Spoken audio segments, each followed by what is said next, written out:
Boa noite, meus irmãos. Mais uma vez nos encontramos aqui reunidos na nossa abençoada Casa Selva para darmos continuidade ao nosso estudo do Livro dos Espíritos.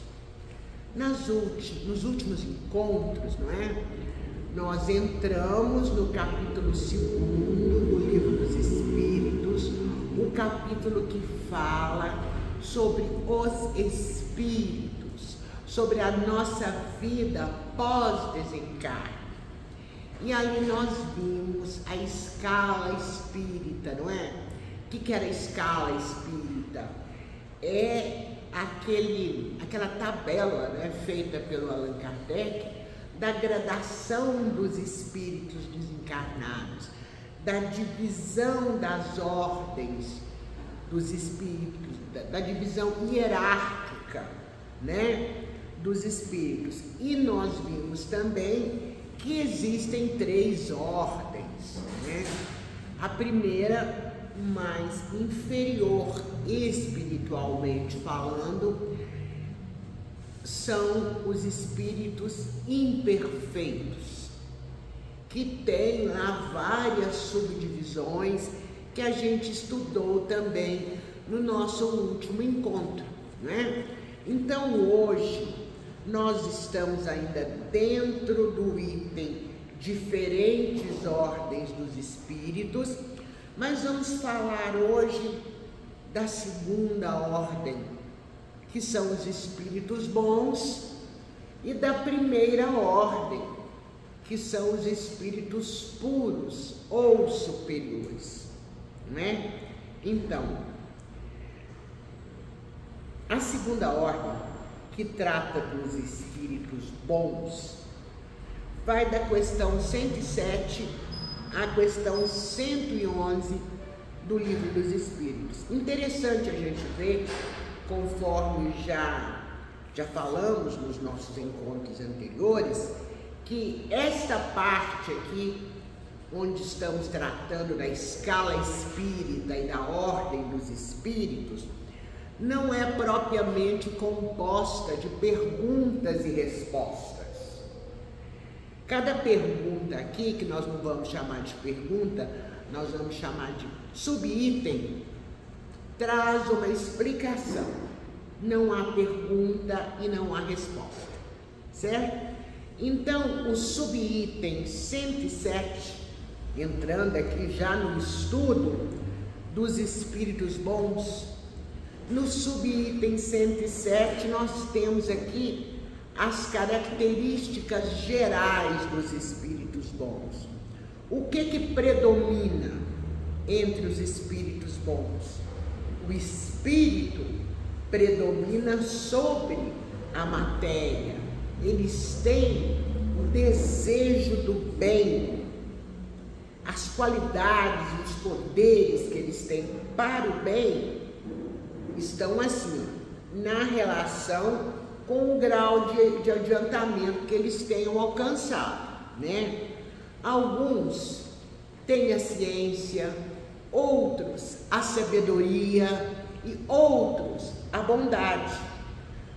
Os mais adiantados reúnem a essas três características, sabedoria, ciência e bondade, as qualidades morais, em grau mais ou menos elevado, de acordo com o seu adiantamento espiritual, né? Mas o importante é a gente saber que a característica principal deles é o desejo do bem, da prática da bondade, né?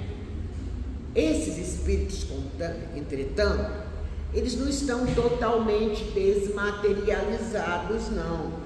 Aí eles conservam mais ou menos, conforme a categoria que ocupam, que nós vamos ver aqui, que a segunda ordem dos espíritos bons tem também subdivisões.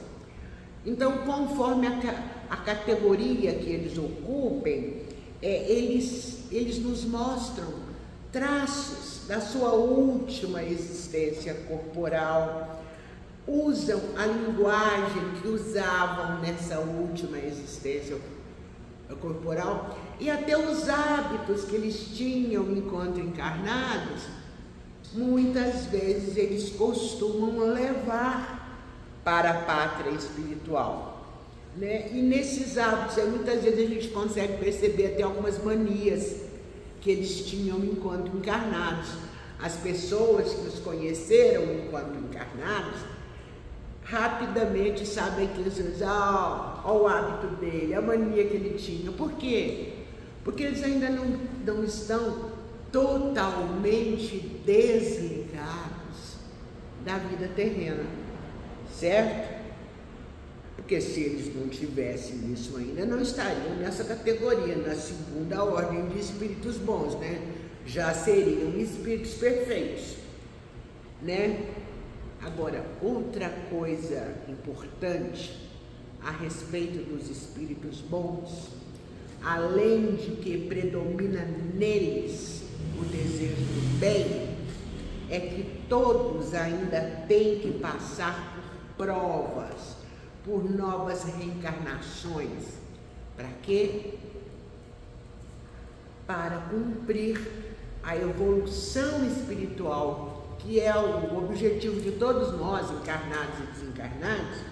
Para quê? Para atingir a perfeição absoluta. É a destinação de todos nós, né? Quando eles estão no chamado mundo da erraticidade, ou no mundo espiritual, desencarnados, eles suscitam em nós bons pensamentos, nos desviam da senda do mal. Acontece muito com a gente assim um dia, por exemplo, que a gente está muito chateado, muito nervoso, que aconteceu alguma coisa que nos deixou muito chateado, nós estamos nervosos, de repente a gente fala, eu vou fazer isso e aquilo, e aí nos vem o pensamento, vou fazer isso não, vou deixar passar, porque não vai levar a nada. Muitas vezes a gente, nesse pensamento nosso, a gente nem liga esse pensamento à espiritualidade maior. Mas quando a gente pensa assim, vou dar o troco não, vou deixar isso passar, podemos ter certeza que estamos sendo orientados por um espírito bom, ok? Né? Então, eles nos protegem aqui, desde que nós nos mostremos dignos desta proteção. Como que a gente se mostra digno da proteção da espiritualidade? Trilhando o caminho correto que nos foi ensinado por Jesus no seu evangelho de amor e de perdão, não é mesmo? Fazendo o possível todos os dias para domarmos nosso orgulho, nossa vaidade, nossa avareza, nossa cólera e tantos outros obstáculos morais que impedem a nossa ascensão espiritual, não é mesmo? Né? E além disso, o que eles fazem? Quando eles percebem que nós então somos dignos da proteção deles, eles neutralizam totalmente ou minimizam, diminuem a influência dos espíritos imperfeitos na nossa vida. Que no nosso último encontro, nós estudamos todas as subdivisões dos espíritos imperfeitos.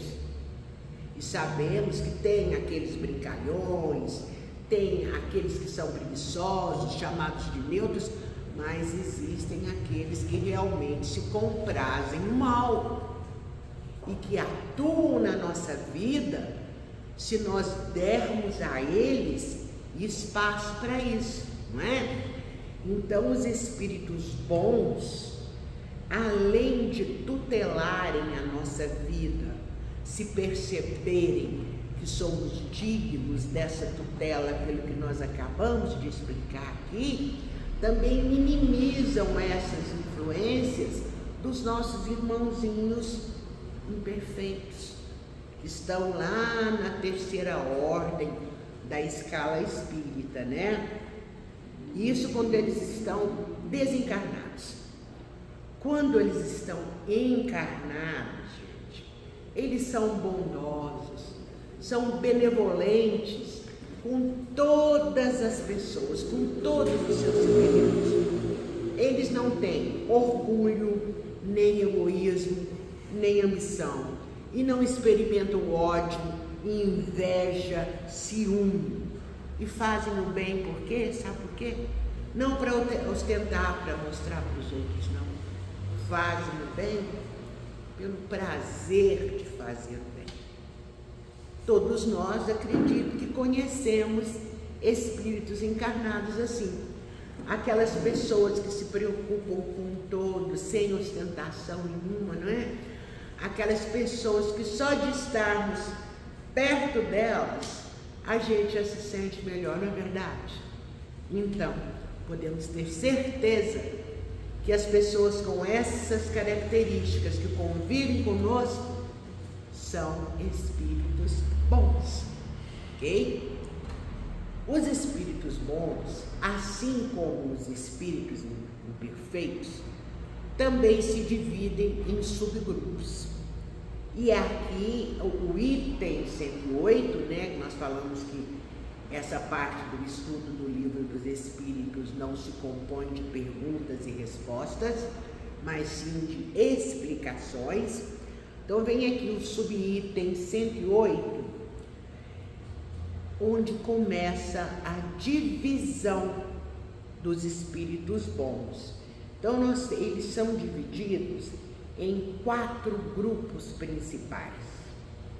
A quinta classe são os espíritos benévolos.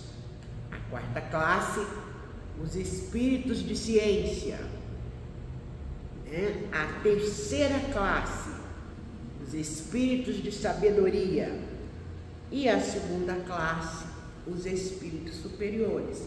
Vocês percebem que a classificação, ela é hierárquica, vem do menor para o maior, não é? Então nós temos aqui primeiro a 5ª classe, que é, digamos, a mais baixa, a mais inferior entre os espíritos bons. Depois vem a 4ª classe, depois a 3ª classe e a 2ª classe. Tudo isso hierarquicamente do ponto de vista espiritual, certo? Então, no subitem 108, nós vamos falar da 5ª classe, que são os espíritos benévolos. Qual que é a característica principal dos espíritos benévolos? É a bondade. É a qualidade predominante neles, né? Eles têm um prazer, como dissemos agora mesmo, eles têm um prazer muito grande de estar a serviço dos homens encarnados e de protegê-los. Todavia, os seus conhecimentos intelectuais são ainda um pouco limitados, dependendo do grau de adiantamento deles, né? Por quê? Porque eles progrediram muito mais no sentido moral do que no sentido intelectual. Por isso, classificados de benévolos, porque a bondade é um dos maiores atributos morais que o espírito, tanto encarnado quanto desencarnado, pode apresentar. E como eles têm em si como maior qualidade a bondade, então, claro está que desenvolveram mais a moral do que a ciência, não é? Aí vamos ao subitem 109, que vai falar da 4ª classe, que são os espíritos de ciência, né? Eles se distinguem dos outros principalmente pela amplitude dos conhecimentos intelectuais que eles têm. Eles são extremamente cultos, conhecedores de várias ciências. Só que eles se preocupam menos com as questões morais do que com as questões de natureza científica, né? Por quê?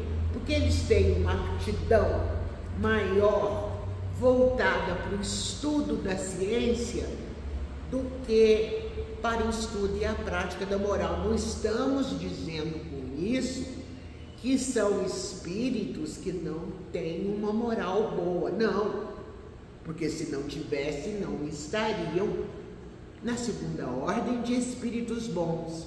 Apenas desenvolvem mais o lado intelectual do que o lado moral.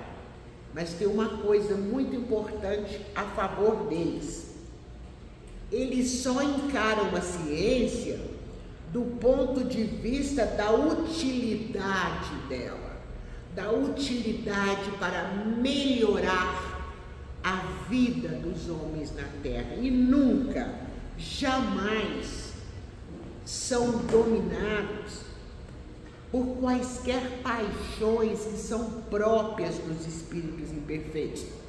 Porque nós sabemos que dentre os espíritos imperfeitos existem alguns, muitos, extremamente inteligentes, mas voltados para a prática do mal. Então, os espíritos da quarta classe dos espíritos bons, os espíritos de ciência, eles amam a ciência, mas desde que ela seja de utilidade boa para os homens, certo? Então aí nós vemos, né, que à medida que o espírito vai subindo hierarquicamente, alguns dos seus aspectos vão se tornando o quê? Vão se tornando mais fáceis de perceber. E nessa ordem aqui dos espíritos bons, todos eles, vocês vão notar, têm uma característica em comum: estão todos voltados para o melhor. Nenhum deles tem paixões inferiores, ok? Vamos agora para o subitem 110, onde falamos da terceira classe da ordem dos espíritos bons, que são os espíritos de sabedoria. Nos espíritos de sabedoria, as qualidades morais extremamente elevadas são a característica deles. Nós vimos que os espíritos benévolos se caracterizam pela bondade. Os espíritos de ciência se caracterizam pelo estudo da ciência. E os espíritos de sabedoria se caracterizam pelas qualidades morais de ordem elevada. Ou seja, são capazes não só da bondade, né? Eles são capazes de outras qualidades morais também. São capazes do perdão, são capazes do amor, contudo, dentro da escala em que estejam em sua evolução espiritual, né? Eles não possuem conhecimentos ilimitados, não. Eles são conhecedores, possuem conhecimentos científicos também e morais também, mas não são ilimitados.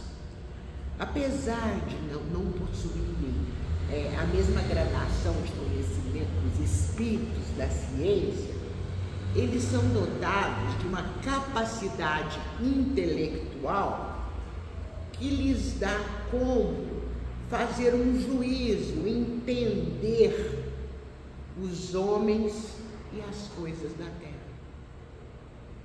né? E aí, ó, nós vamos aqui no item 111 para a segunda classe, que são os espíritos superiores. Esse sim, eles reúnem as principais características dos três que nós estudamos aqui agora. Eles reúnem a ciência, a sabedoria e a bondade. né? A linguagem que eles usam é sempre benévola, digna, muitas vezes até sublime, tá? E essa superioridade que os caracteriza os torna mais aptos do que os outros a nos darem noções justas sobre as coisas do mundo espiritual, né? Dentro dos limites que é permitido que a nós, homens, sabermos.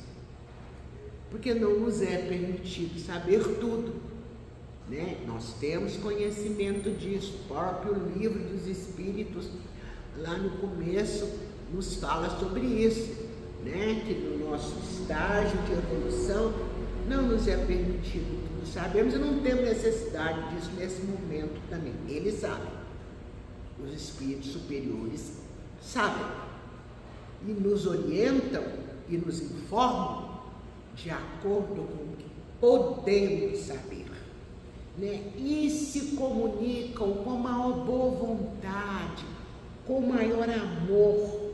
Com quem?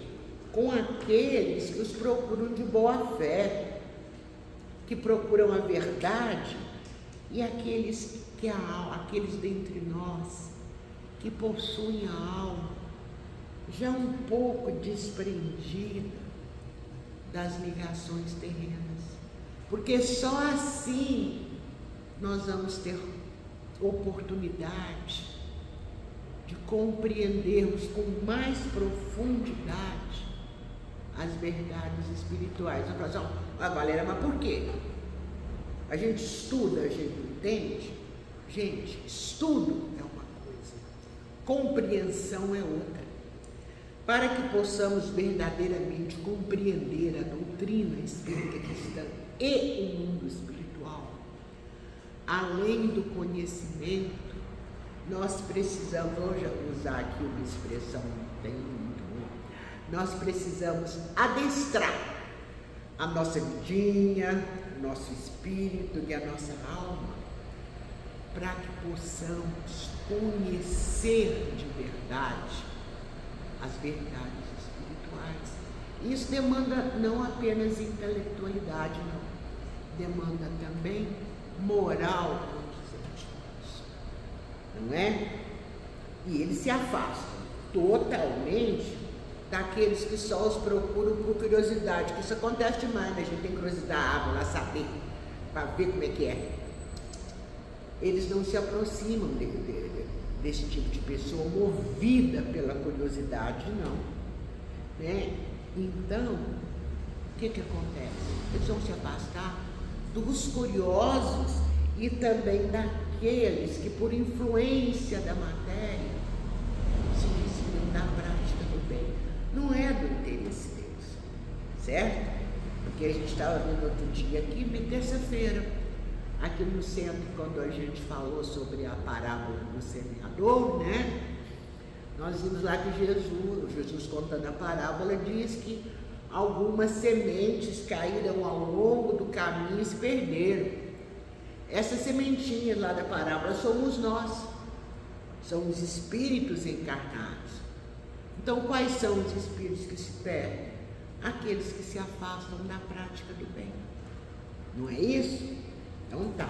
Então olha, gente, estudamos aqui os quatro grupos principais da segunda ordem da escala espírita, que eram os espíritos bons. Agora nós vamos falar da primeira ordem, dos espíritos puros. O subitem 12 fala sobre isso. Os espíritos puros são aqueles que não têm mais nenhuma influência da matéria. Nada, nada, nada. Eles têm superioridade intelectual e moral absoluta em relação a todos os outros espíritos de todas as ordens. E o subitem 113, vem nos falar qual que é a classe deles, da primeira classe. É classe única. Não tem nada acima deles, né? Então uma classe só, né? os espíritos puros, eles já percorreram todos os graus da escala espírita e já se despojaram de todas as impurezas da matéria. Já pensaram que maravilha, gente? A gente conseguir chegar a esse ponto, a gente conseguir ter em nós uma felicidade perene e genuína, porque o espírito que já percorreu todos os graus da escala e se despojou de toda a impureza da matéria, ele sente uma felicidade que nós ainda não temos capacidade de entender. Uma felicidade espiritual muito grande. A gente não consegue nem colocar em palavras, não é mesmo? Eles alcançaram a soma de perfeição que a criatura pode alcançar, né? Não tem mais que sofrer prova, não tem mais que expiar nada, e não estão mais sujeitos à reencarnação. Vivem a chamada vida eterna no seio de Deus. E como acabamos de dizer, que eles gozam de uma felicidade inalterável, porque eles não estão mais submetidos às necessidades, nem aos entraves e vicissitudes da vida material. Ela fala assim, felicidade, eles ficam lá sentados eternamente em berço esplêndido. Não, essa felicidade não é ociosa, não é monótona. Eles não transcorrem a vida em perpétua contemplação, não, né? Eles são o quê? Os mensageiros, os ministros de Deus, que executam as ordens da divindade. Para quê? Para a manutenção da harmonia universal. Eles comandam todos os espíritos que lhes são inferiores, mas comandam com quê? Com muito amor, certo? Auxiliam a obra do aperfeiçoamento de todos e designam a eles as suas missões. Muitas vezes, em outras religiões, eles são chamados de anjos, arcanjos ou serafins. Nós, homens, podemos nos comunicar com eles? Sim, mas nós seríamos extremamente presunçosos se pretendêssemos tê-los constantemente à nossa disposição. Então, meus irmãos, nós terminamos aqui hoje de estudar a escala espírita com todas as ordens e classes que compõem as subdivisões hierárquicas das categorias espirituais. Na próxima semana nós daremos continuidade ao nosso estudo e pedimos à egrégora que tutela e ampara a nossa casa serva, que continue nos abençoando no desenrolar dos trabalhos desta noite. Gratidão.